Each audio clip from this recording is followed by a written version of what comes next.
Dans une cellule normale, le déroulement du cycle cellulaire est contrôlé par un système moléculaire complexe. Le cycle cellulaire se répartit en 4 phases successives, G1, S, G2, M, qui sont contrôlées par des complexes kinases cyclines dépendantes, CDK.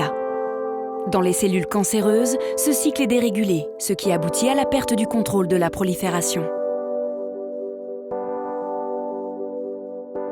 Au sein de la cellule, les facteurs de croissance stimulent de multiples voies de signalisation. Ces voies convergent vers le noyau, entraînant l'activation des kinases cyclines dépendantes ou CDK.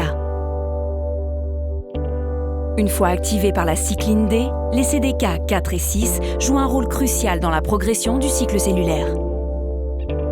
Elles déclenchent la phosphorylation de la protéine du rétinoblastome, ou RB, qui permet le franchissement d'un point de contrôle, point de non-retour, à partir duquel les cellules s'engagent irréversiblement vers la phase S.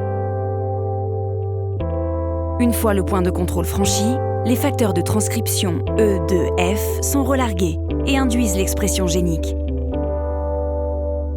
L'entrée en phase S déclenche la synthèse de l'ADN et conduit les cellules à poursuivre les autres phases du cycle cellulaire nécessaires à la progression du cycle cellulaire.